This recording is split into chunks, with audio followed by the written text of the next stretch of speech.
galangin niya yung mga tao natin sa TPMO, galangin niya ang local government of Pasig.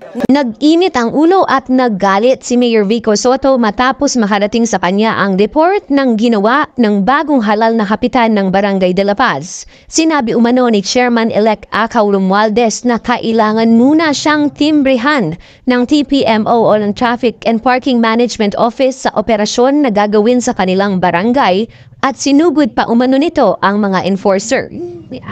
Diin ni Mayor, hindi uubra ang walang respeto sa mga kawani ng gobyerno at sa lokal na pamahalaan. May kapitan, nandito tayo sa Barangay de la Paz.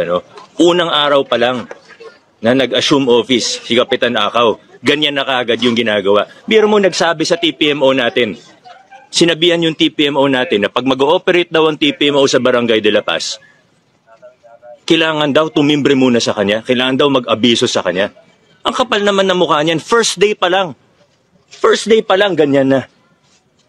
Ano pa kaya pag tumagal-tagal to? Napakabastos, binabastos yung mga tao natin. Ako, mga tao natin, basta tama ang huli, sagot ko sila. Ako, hindi politika pinag-uusapan natin dito. Kung panalo siya, panalo, walang problema. Pero matuto siyang lumispeto. Gumalang siya sa otoridad. Galangin niya yung mga tao natin sa TPMO, galangin niya ang local government of Pasig. Wala na nga, pinayagan na nga. Sinabi, sige, gusto mo talaga mag-assume office na ngayon.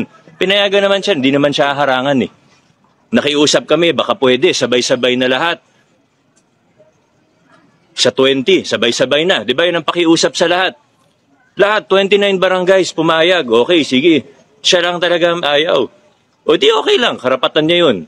Nasa loob siya ng batas. Pero, pagdating sa paggalang sa mga enforcers natin, sa mga otoridad, uniform personnel natin, na kinikilala ng batas na may otoridad na manghuli at mag-enforce ng batas trapiko, sumunod tayo.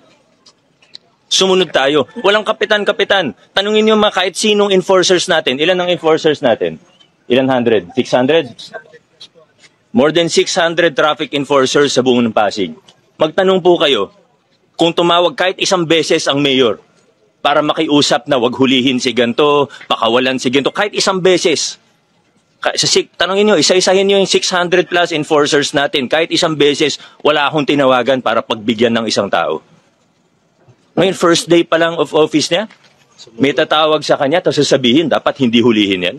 Anong klaseng tao yan? Anong klaseng opisyalis yan? Anong klaseng leader yan? Ang leader, dapat siyang unang sumusunod sa batas.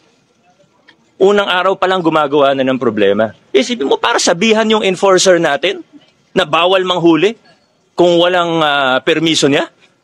Anong klase yan? Sinugod pa. Sinugod pa kayo? Pinuntahan po kami ron. Basta kayo, sagot ko kayo kasi tama ginagawa niyo. Sinugod pa yung mga enforcer natin. Sinugod pa. Ako marami akong naririnig, marami akong nababalitaan. Kahit campaign period, wala kayong narinig galing sa akin. Wala kayong narinig. Hindi ko siya siniraan. Wala akong sinabi.